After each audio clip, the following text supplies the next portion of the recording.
We're in Kettering, and welcome to Question Time.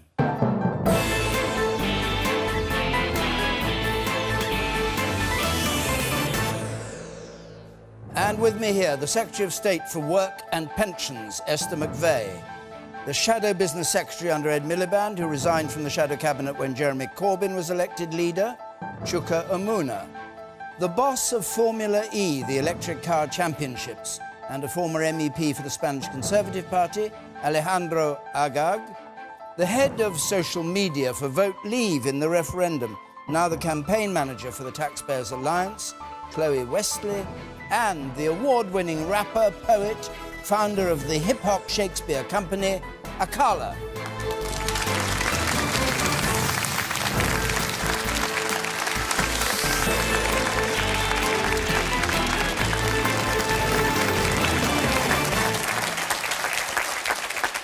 And just a reminder, if you want to get into it, hashtag BBCQT on social media is our hashtag. Let's take our first question tonight from Claire White, please. Claire White.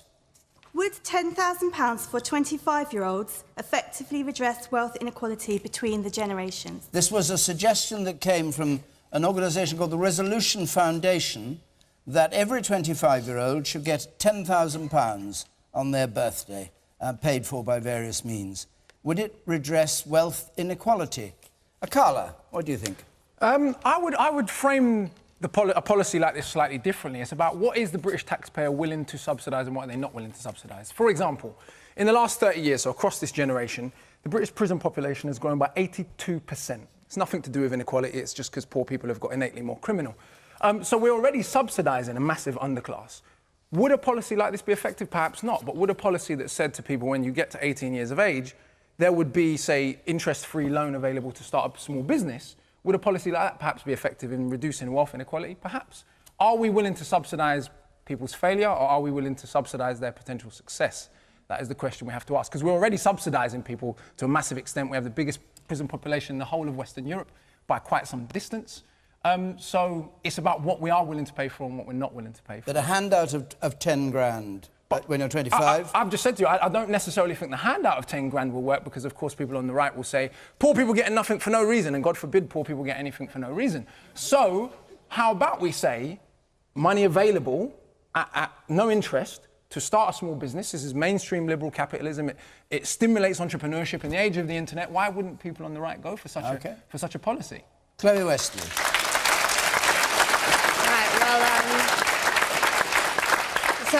Disclaimer, I'm 23 years old, and when I do turn 25, boy, I'd love £10,000, but I'd like to earn that myself. And I think this policy is a really bad idea for several reasons, but I want to talk about this idea of intergenerational inequality and how to help young people. And I think that if the government wants to help young people like me, it should stop taking so much money away from us. You know, the first time you get your first job, the government takes a chunk of that paycheck. You want to heat your home, you know, green taxes make it more expensive for you to heat your home. You want to fill up your car, 70% of that is tax. You go to buy your food, 20% of the cost of that is gone up by EU tariffs. Thanks to you. When you're I young, want taxes lower taxes. so I can keep more money and save it up for myself. But when you're that would be more fair. So you're not going to pay any tax at all until when? When you're going to choose? I'm not saying that young people shouldn't pay tax. Well, you've just described every single tax that people pay. I'm explaining why the cost of living for young people is made more expensive by government intervention, and that by taking less away from young people through the tax system, then you would help them save for things like a house. And as well on housing. What about giving them £10,000, the suggestion that was in the question and proposed by the Resolution Foundation? Well, it's really unfair. I mean, there are some 25-year-olds that are really wealthy and some that are not, and this is just a silly policy based on an arbitrary age. I don't think it would be a good idea. Conditions on the £10,000? No, I think you just have to be a British. We have to ask Esther McVeigh. It was one of her colleagues, Two Brains, David Willits, who proposed it, wasn't it? Well, it's not a government policy. No, but it's a clever Tory policy, because Two Brains, David Willits, was thought to be very clever. He is very clever, but this is something that I wouldn't agree with, because I don't believe there's a quick fix that you can just give somebody at a certain age, £10,000, and that will solve all the woes. So if we're 50, do we get £20,000 for twice the age? Do we get twice the amount of money? No, you cannot do that. But what we do need to do is investment in our young people. It is support, whether that's through education, whether that's through getting people into work. And one of the biggest things that we have done is in a government is support young people into work. So youth unemployment has come down by over 40%. These are the things that we've got to do. It's the building blocks to support people. Okay. It is a tough time. It has been a tough time. But if we can support people by giving them the building blocks for life, that is how we're truly going to support people. Okay. You sir at the back there. I agree with you, Esther. We should build on this and build people. But the Tories have not been doing that. They've been cutting mental health services. They've been cutting education budgets. We need to look at the source of the problem. Okay, and the woman there in pink. Yes. I'm really worried when you say that youth unemployment's come down in that number, Esther, because we know that there is a growing hidden population of our young people who are NEETs. Your civil servants recognise that there are over 480,000 young people who are vulnerable from being hidden from that labour market, and they're not included in those figures. What do you think of the idea of the 10,000 quid at 25? The systemic issue we've got with youth unemployment is about our education system, it's about careers education, it's about ensuring that support is there in the early spaces of our young people, and that there are then quality jobs for them to move into. If those things were there in place, then our young people wouldn't. They're not looking for this £10,000. It's not a policy that's come from there. No, you can come back. No, you can come back in a minute. Alejandro. No, I think what you need to guarantee is opportunities. And you need to allow for free, good education and for people who are going to earn, you said it right, £10,000. If they give me £10,000 when I'm 25, I'll go for a one-month party. What you do? You're 25, they give you £10,000 and they don't put any conditions to it. Like you said... I was going to say, I find it fascinating that all the talk is jobs, jobs, jobs. In the age of kind of digital entrepreneurship, why are we not encouraging young people to create jobs? There are young people in the music industry, there are young people in all sorts of creative industries that are going online onto YouTube and becoming multi-millionaires. And it seems the two major parties are so far behind, they don't even realise that we're in an age where young people have that kind of... But that is what we're doing. Okay, and the key thing that we are doing, you're quite right, we have got to build on that. What are the opportunities out there? Never before have you been able to set up a business from your own bedroom. We are creating, since 2010, 1,000 jobs every day and each day. We've got record employment. That is what we're doing, and that is key. Esther, thank you. The woman there in white. Carly, you say about the creative industries. I completely agree, and I'm a DT teacher, and to be frank, Esther, the government regard DT education very lowly, and really it doesn't even kick in if the students take the T levels. It certainly doesn't kick in at 14 when they take the GCSEs, and it's very lowly thought of in education. And can I just add that, you know, the creative engineering and manufacturing industries are worth 500 billion, which is 29% of the With great respect, the question wasn't about the Tory policy on youth employment. Okay, it was about this idea that came from a former Tory about a grant of 10 grand. You haven't spoken yet. What do you think of it?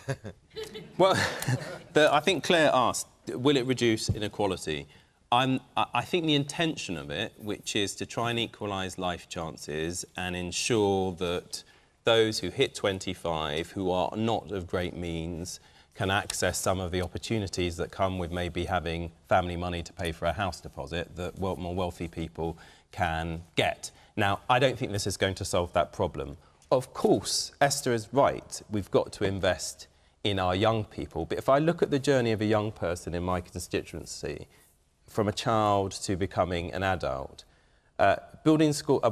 children's centres had to close due to the cuts that the government made over the last 8 years. And then you went to school, you're building schools for the future projects, renewing our school buildings, stopped. You then got to further education. Education maintenance allowance was taken away from you. And then if you made it to university, your tuition fees were trebled. That isn't investing in young people, that's taking away from young people, Esther.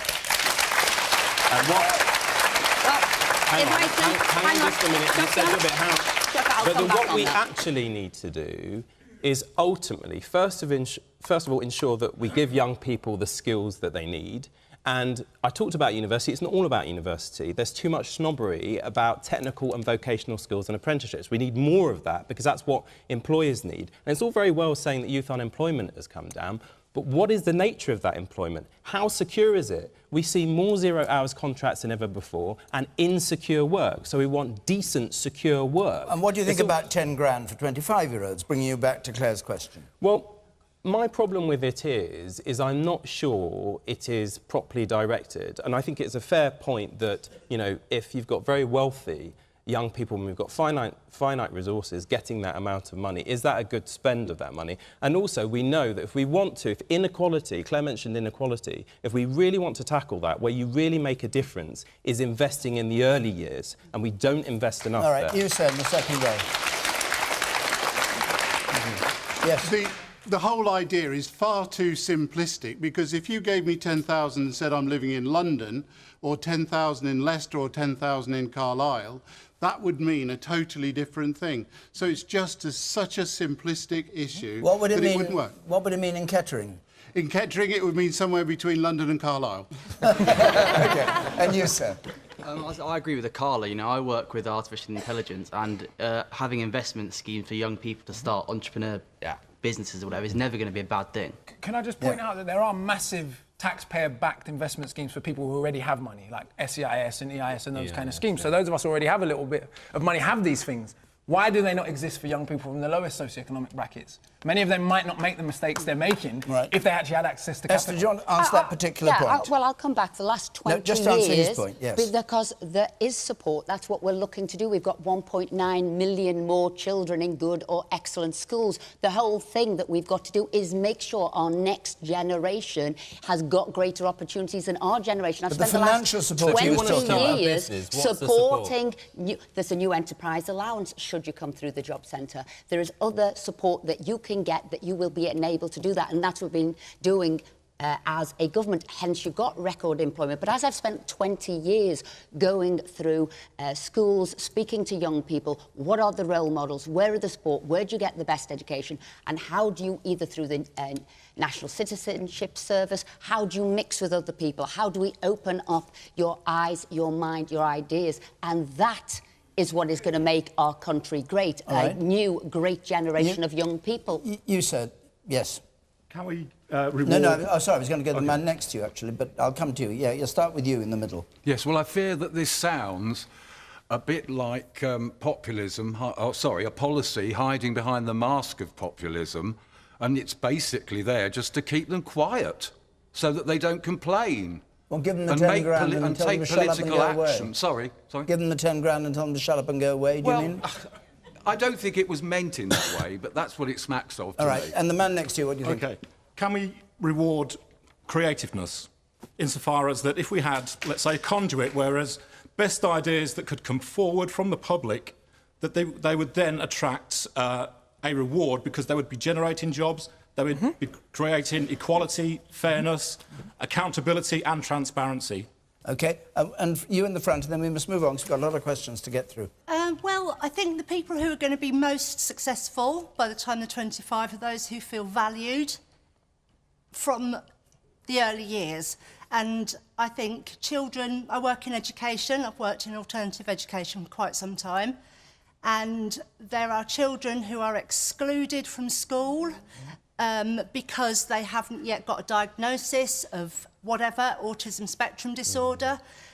That from that very start, and I can tell you now that 2 of my students, one is in year 7 and one is in year 5, actually, and one in year 7. Okay. So when they have that kind of start, it doesn't matter what you give them when they're 25, they're going to be playing catch-up. And let me just... A last word from Claire, who asked the question. What do you think, Claire, of the answers you've heard? I think, to some extent, I agree with the panel in as much as we need to be providing opportunities for young people.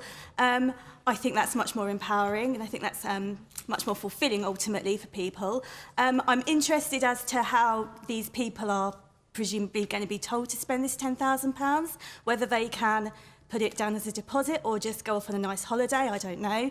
But I do also, assuming that this is something to do with getting them on the housing ladder, think, doesn't that just provide more inflation to house prices? And do you think, because it was sort of implied in your question, that there is a need to redress the imbalance between the generations in terms of wealth?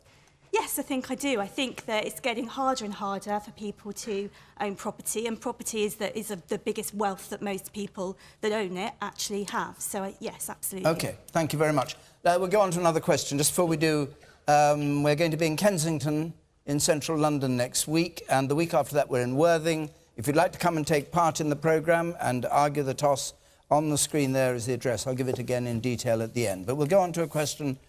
Let's have this one from Tim Woodgates, please. Mr. Woodgates. Are crazy and cretinous plans for a customs partnership a betrayal of Brexit or a sensible, pragmatic solution? Crazy and cretinous were the words used by Boris Johnson and Jacob Rees-Mogg, yes, about the latest proposals for a customs partnership. Chukwumuna, you start on this. Would a customs partnership be a betrayal of Brexit or a sensible and pragmatic solution? I don't think it'll be either. It won't work. It is not something that our EU partners, the other 27 member states or the institutions will accept. And let's just be clear what we're talking about here. The customs union is this vehicle through which we come together with other countries, we apply an external tariff to non-EU countries, and we negotiate trade agreements. And whether we are in the customs union, I personally think we should continue to be in the customs union. It's been offered to us if we Brexit. Whether we're in it or out of it, we're going to be able to trade. So let's just sweep that issue off the table. The real issue here is the terms on which you're going to be able to trade. And my judgment is we're going to be in a much better position to get good trade agreements for this country if we're negotiating as part of a bloc of 500 million people than if we are doing so on our own. And that is what is really at the heart of the matter here. And why does this matter? Because particularly the customs union has an impact on the export of goods, and we want to export on the best terms possible for our jobs and businesses here. So put jobs and businesses first before all the ideological nonsense you hear coming out of Westminster is what I say. Yeah, OK. Were the words crazy and cretinous appropriate for a description of the customs partnership that was being proposed then? You're against it? Crazy and cretinous, would you say? I just think it's unworkable, and frankly, I am... well, I mean, look, crazy. I'm not very keen on repeating Boris Johnson's words on many things at all. I mean, if I was the Prime Minister...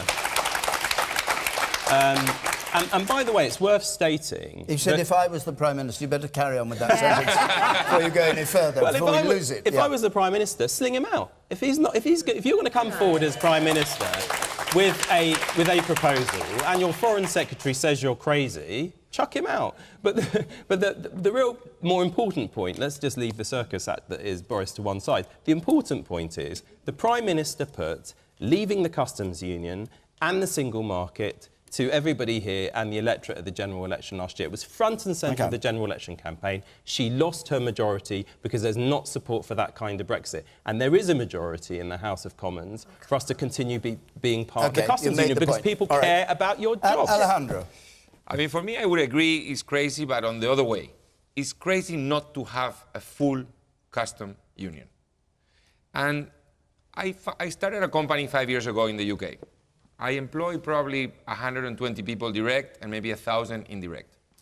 We have made a plan to leave the UK in 24 hours.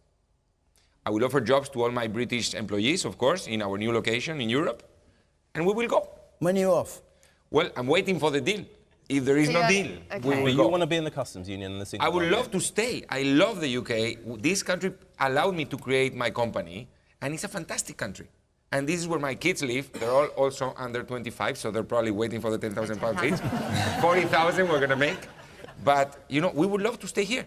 We just want to see if we're going to be allowed to stay or not. And it's a lot of jobs. And you said something.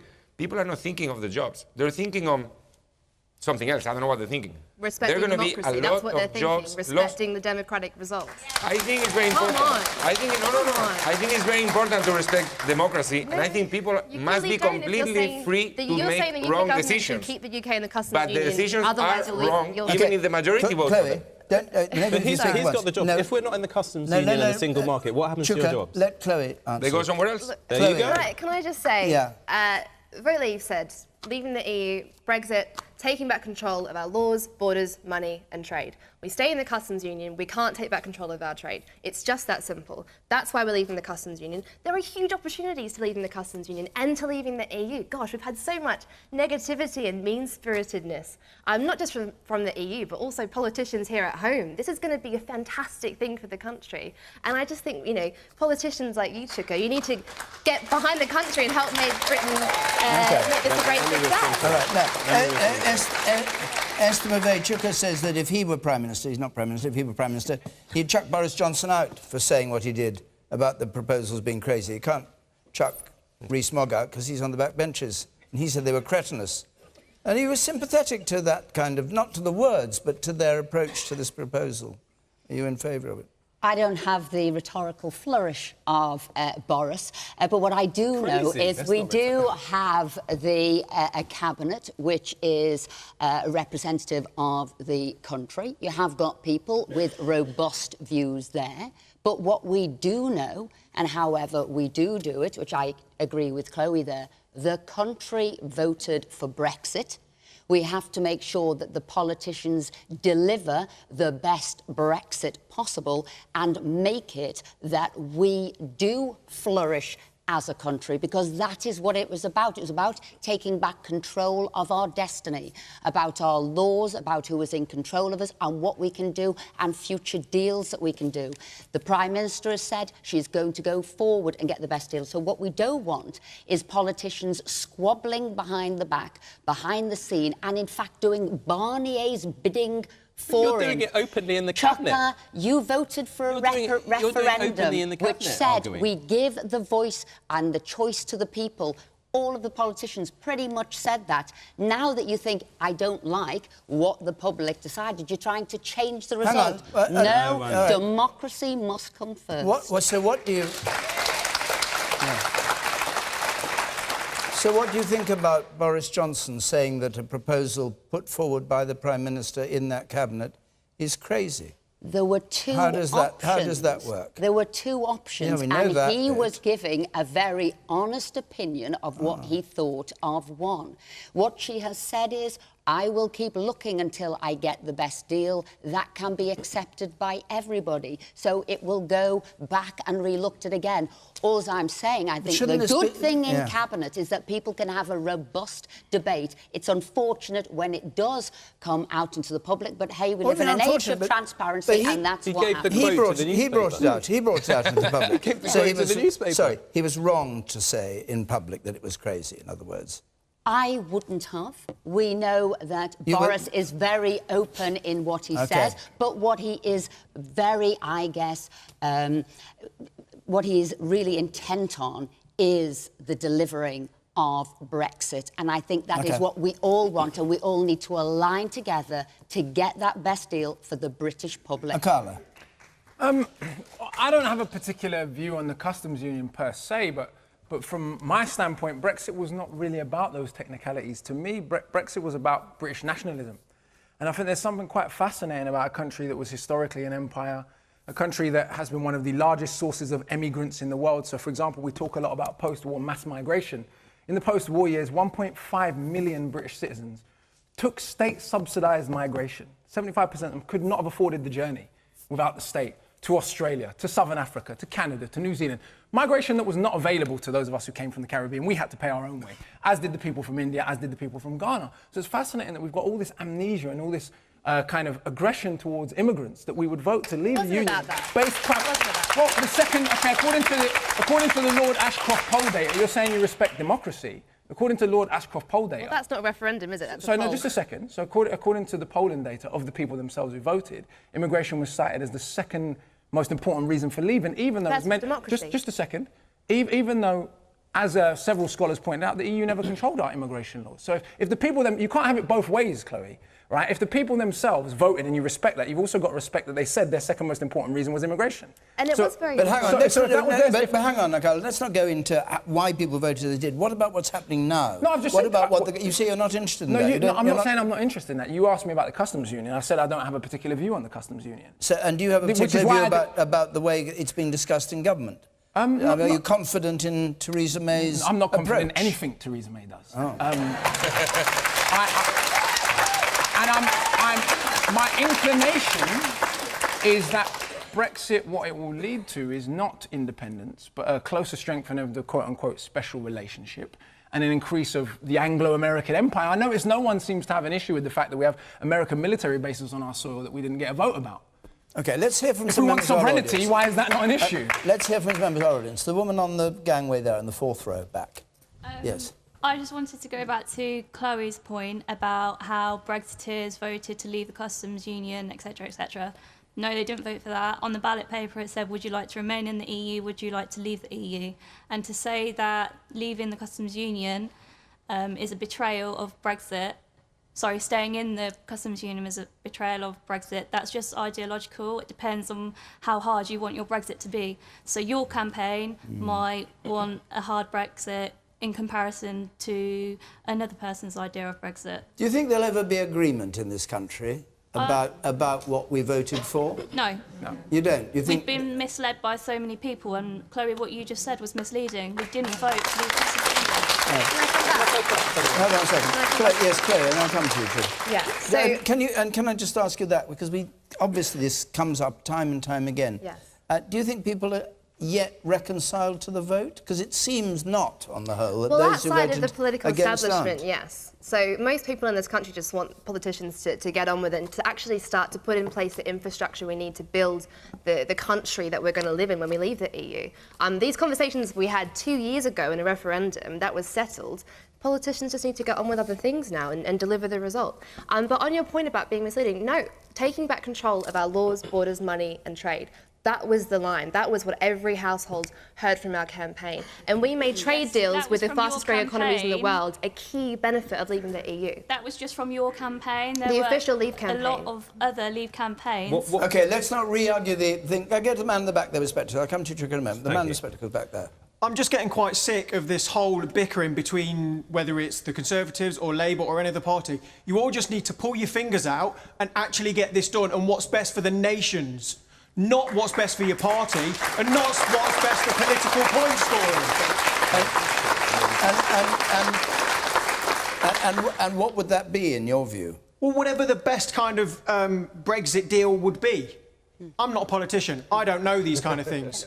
But the fact of the matter is, we all want a decent transition. Whether you voted Remain or Brexit, it's irrelevant now. What's happening is going to happen.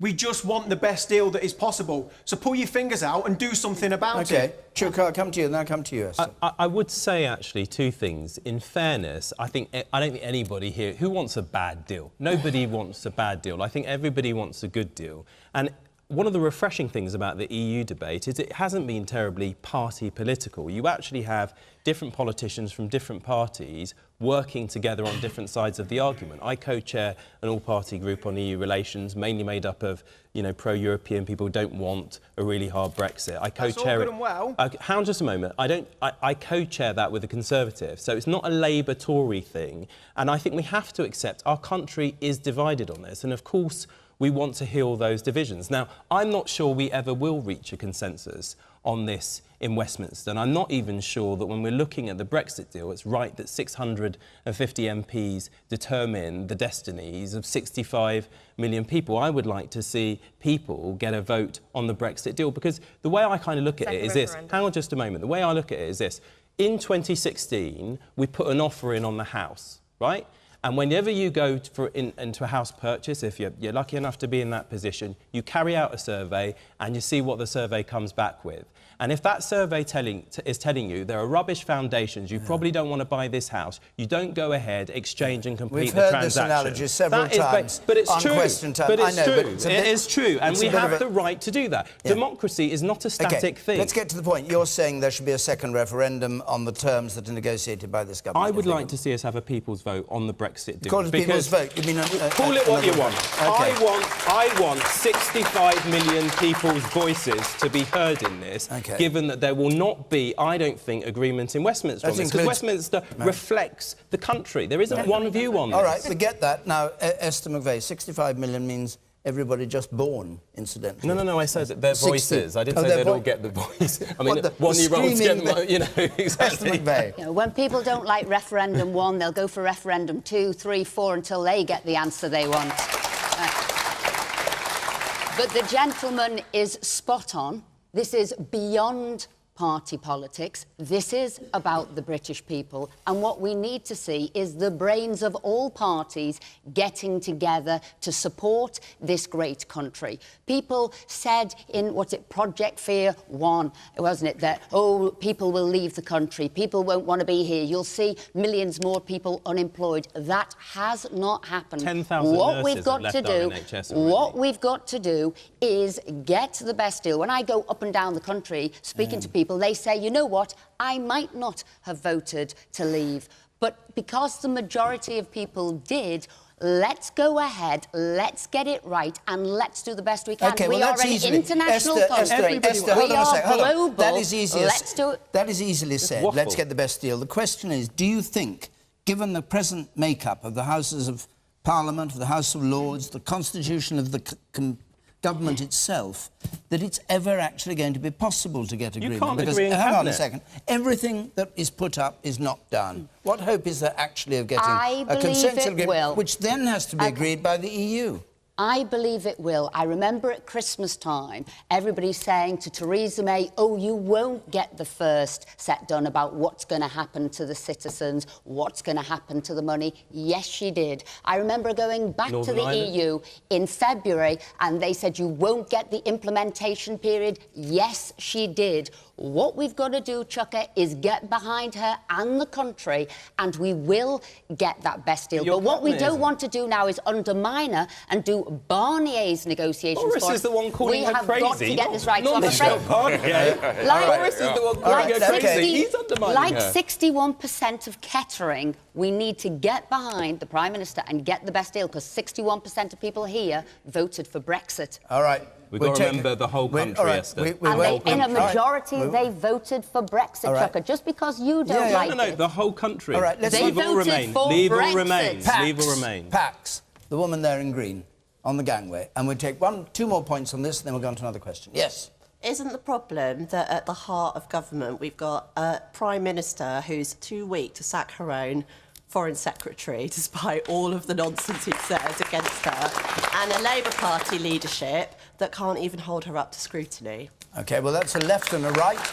And from the woman there on the gangway. Yes, you, and then we must move on. I think going back to what Shuka was saying in terms of the changes, in terms of buying a house and everything else, I think one of the things that seems to have gone adrift is Northern Ireland and the issues around Northern Ireland. And prior to, obviously, with David Cameron, we had the vote, and then we had Theresa May, and then obviously Theresa went to the electorate to obviously see what she could do, and now we're in bed with the DUP. So our hands are tied in terms of DUP and in terms of the Northern Ireland border. And until we sort that out, we can't move on. And regardless of what you say, Chloe, in terms of everybody knew what they were voting for, I'm not saying that people are stupid. I'm just saying to you there doesn't seem to be anybody who thought about Northern Ireland. OK. And Tim Woodgates, you asked this question.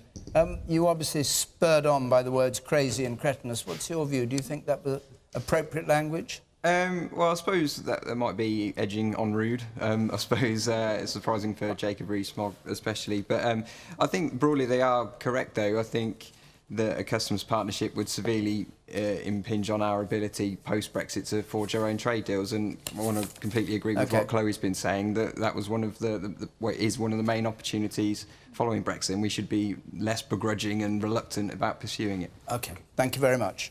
Right, we'll go on to another question from this one from Andy Sumpter, please. At 104, are you old enough and wise enough to make decisions on life and death? This is a story, of course, about the British-born scientist David Goodall, who yesterday ended his life in Switzerland, having said that he wished to do that. Was he old and wise enough to make this decision?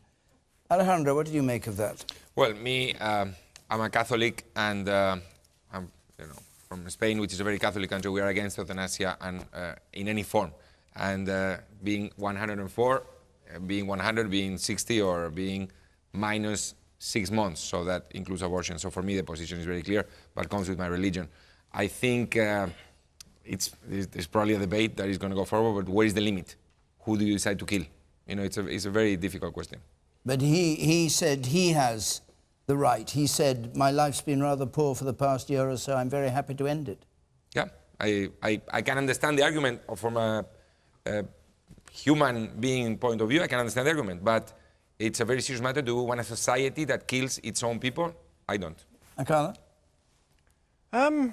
It's not something I have a strong view about, but I suppose, I mean, if someone wants to kill themselves, how can you prevent them? If you can't prevent people from killing other people. So I don't... No, but he wanted to die legally. He could have, of course he could have killed himself. Anybody could do that, but he wanted to die So the question legally. is, should the state take on the responsibility of providing a service to kill people if they want to die? I don't have a particularly strong view on it, but no, I don't have a particularly strong view on it. All right, Chloe? I'm a big believer in personal freedom and people being in control of their own lives. But at the same time, reading this story, it made me really sad because the world's less one beautiful human being, and I think this is a very complicated topic. And like Akala, I think it's one of those things that it's difficult to have a strong view on because there are such strong arguments on either side. And I don't know what I would do in that situation. I mean, it's not his particular instance. I come to you, sir. It's not the man in particular. It's the issue of whether you should be allowed by the state, whether it should be made possible for you to take your own life. Yes, you, sir. In my previous job, being in the funeral industry, I've come across death quite a lot. And yeah, a lot. That's probably an understatement, I should have thought. But hearing stories of suicide or taking their own lives does take a massive knock-on effect to not just their family, but people that are involved, the police, everything. But for a very old man to take his own life, that's a hard thing to take in personally, because I've had loss myself. But he didn't take his own life. He had he legally assisted dying. He was given drugs that allowed in Switzerland. Had to go from Australia to Switzerland to do it because he wanted to do it. Yes, the person there. Yes, you. Man there. Basically, having seen people die in family, it's cruel the way that we let people linger on, especially if they have their sound of mind. Why are they allowed to do this? If it was their choice to die, what right does the state have to say no? Chuka, what do you make of it?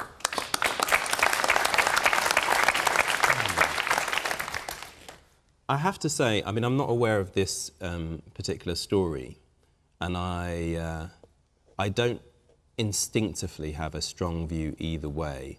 I think what my concern would be if we were to go down the Swiss route, and I do have some sympathy with what the gentleman just said, is could we put in place adequate safeguards to ensure that it was a genuine personal decision and wasn't that freedom to make that decision and a change in our legal framework wasn't abused by other people.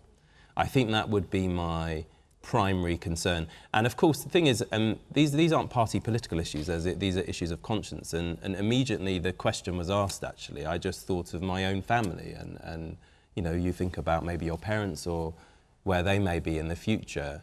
And, you know, maybe if somebody in your family, thank God I'm not in that situation, has a terminal illness and is saying, I've just had enough and I want to do this. It's that kind of situation that goes through your mind. And I suppose the challenge for policymakers who are making laws is to try to come up with some kind of framework that can deal with that situation.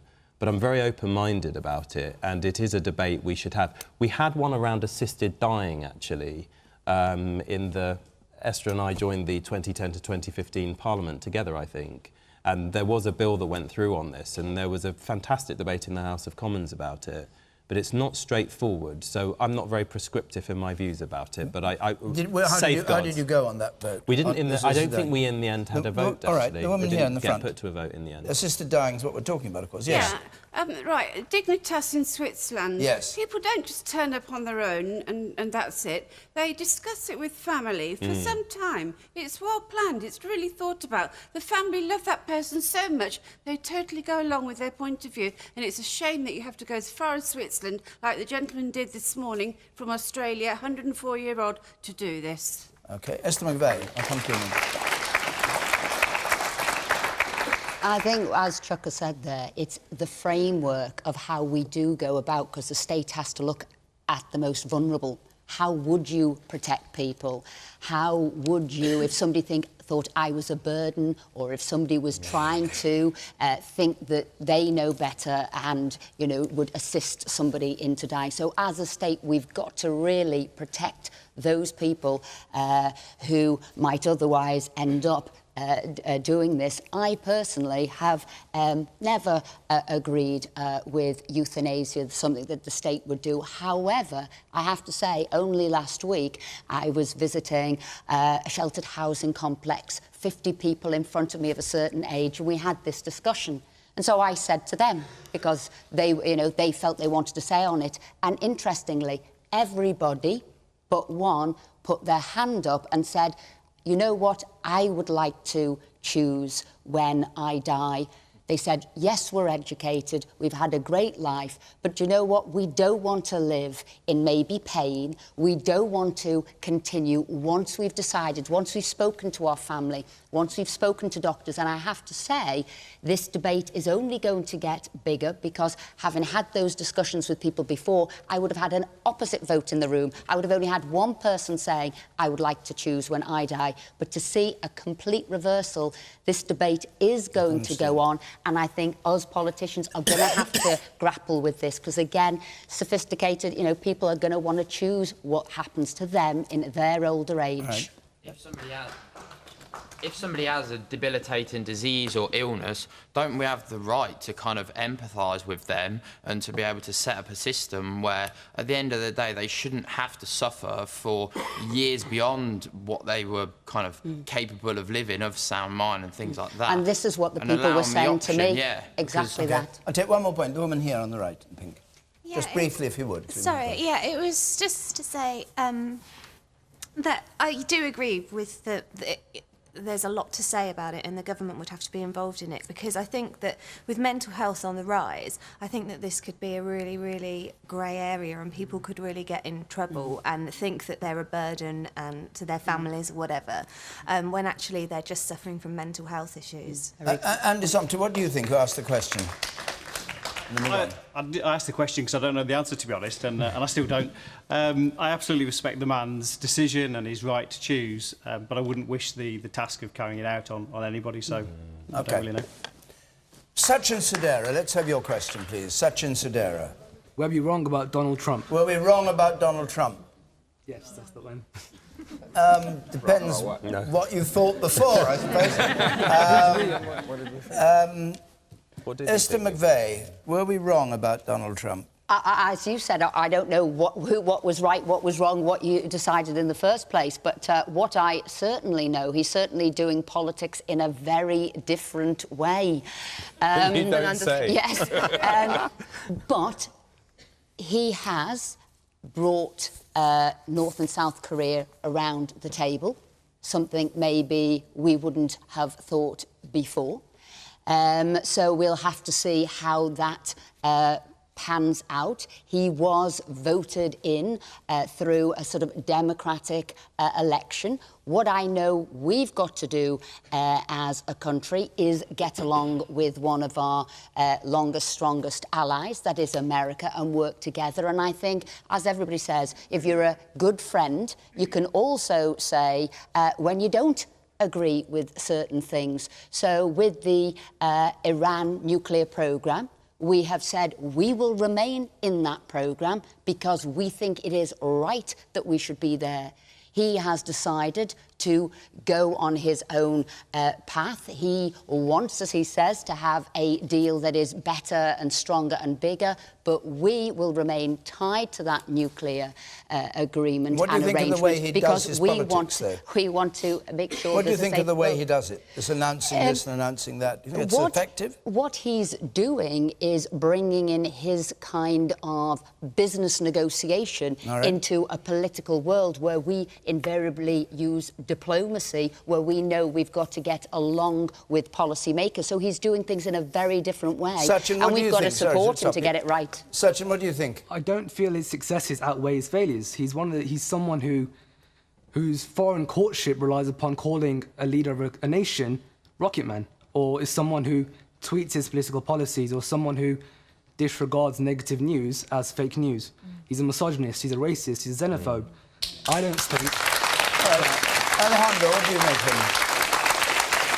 I don't know what you thought of him. I think what Trump is doing is very serious. He's like the bully in the class, and the problem is we get to fix the mess.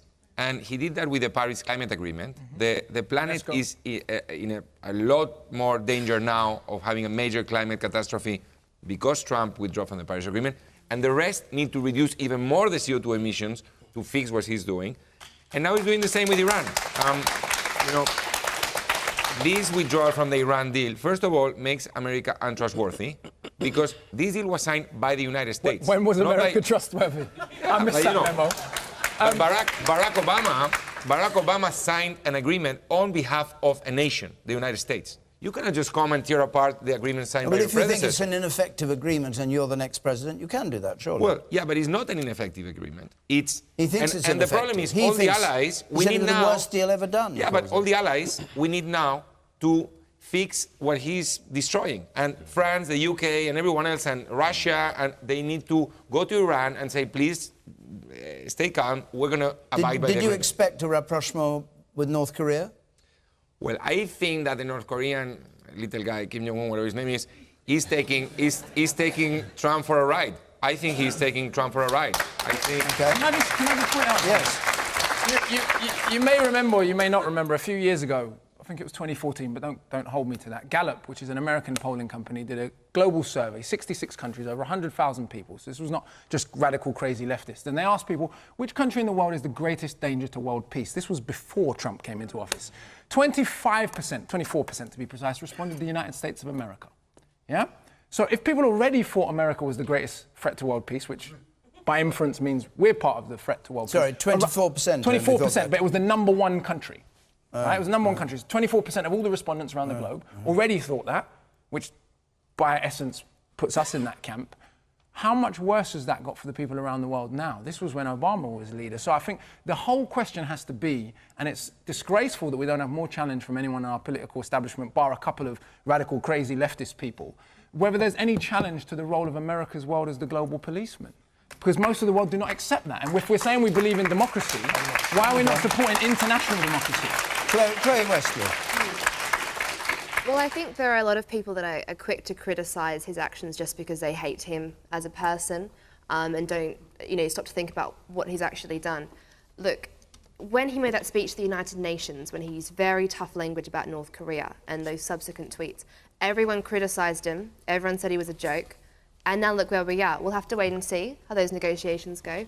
If he can secure this, maybe he deserves a Nobel Peace Prize. If he can pull it off, who else would have done more for world peace than securing that deal? Chukwumuna?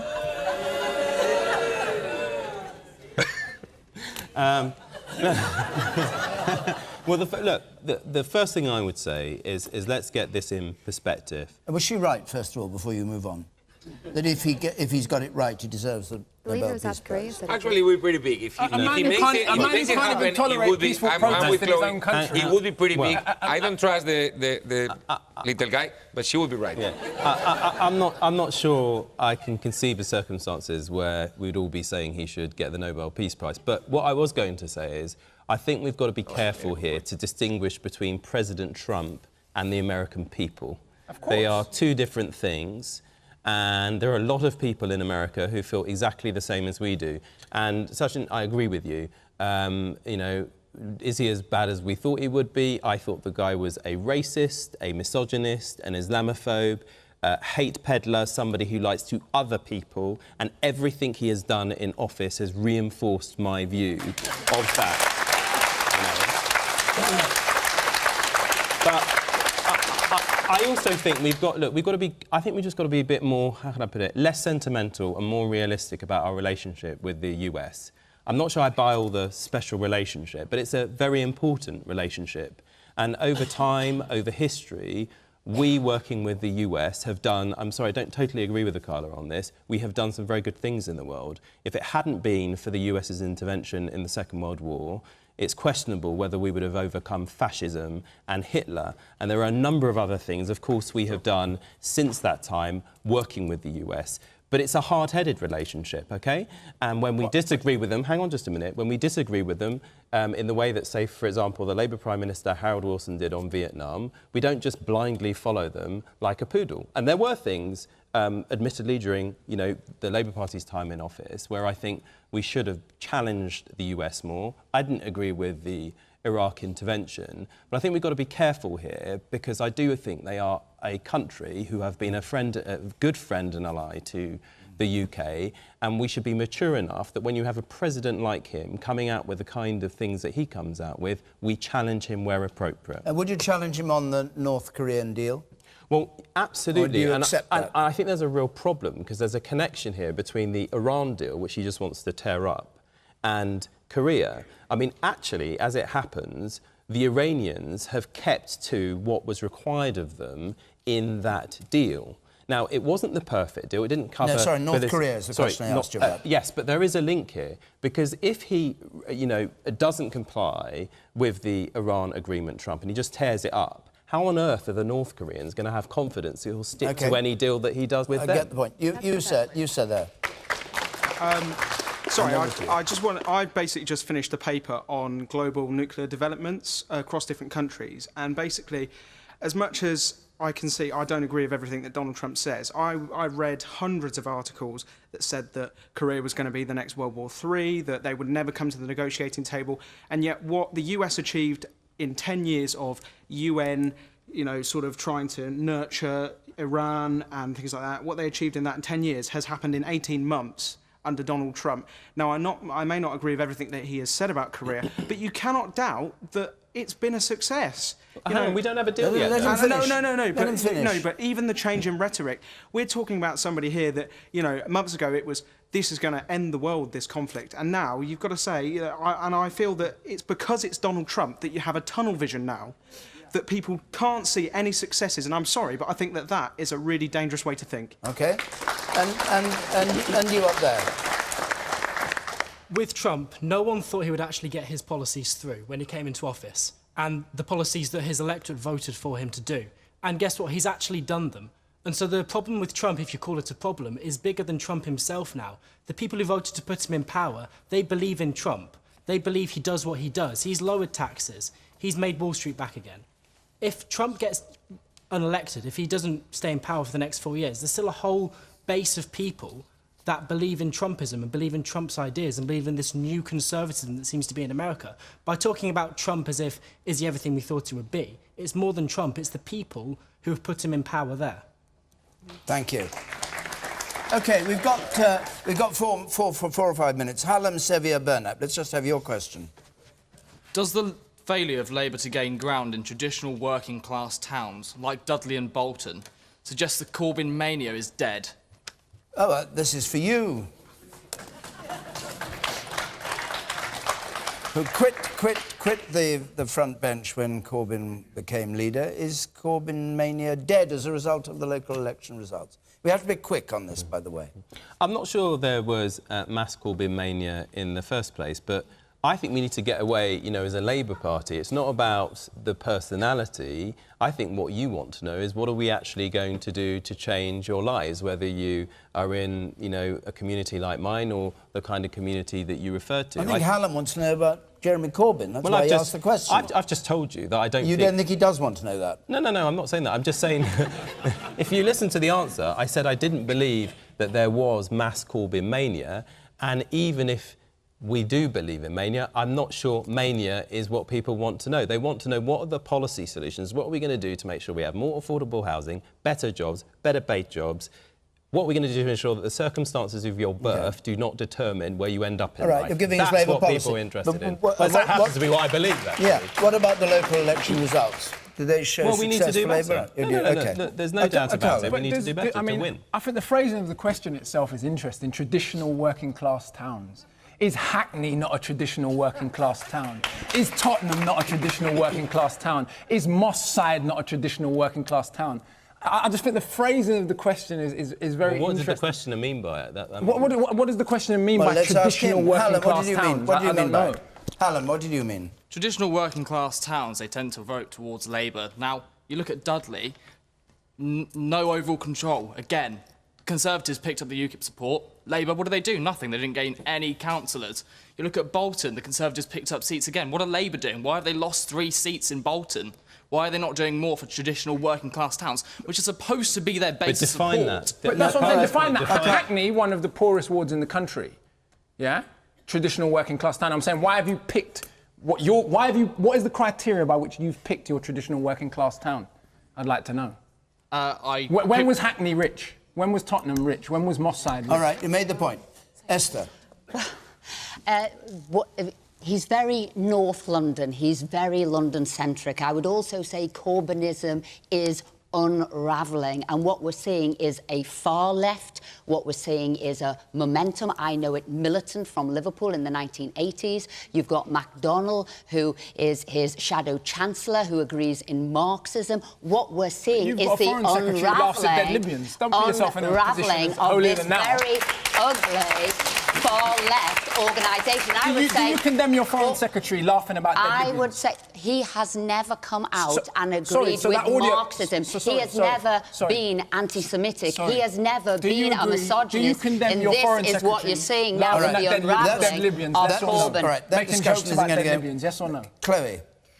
Well, I think what's interesting is how, outside of London in particular, Jeremy Corbyn's style of politics and his ideas don't go down very well.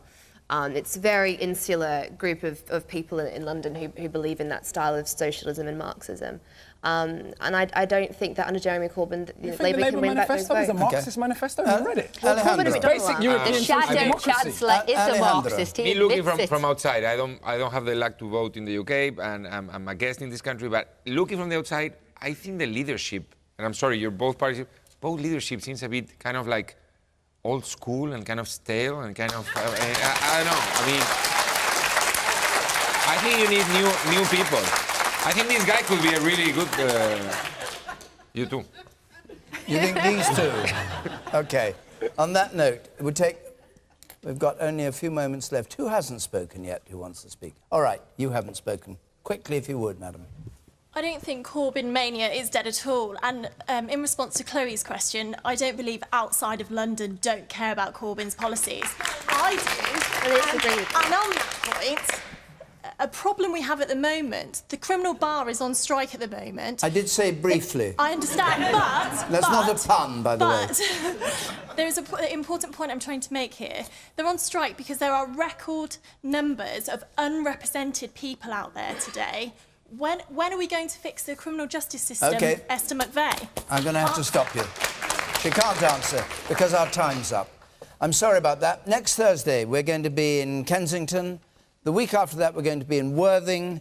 Number 0330 Well, you can see it on the screen.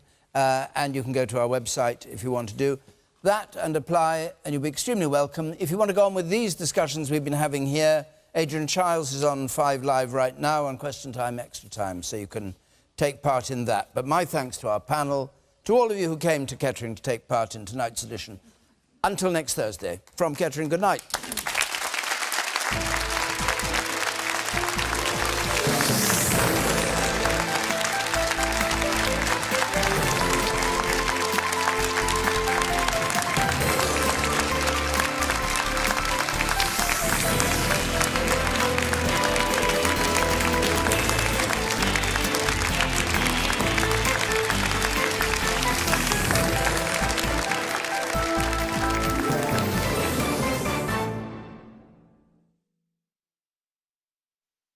there is a national crisis in the shortage of detectives in England and Wales. Fewer and fewer crimes are ending up with criminals being charged. I don't feel safe anymore. I was robbed at gunpoint in my own street.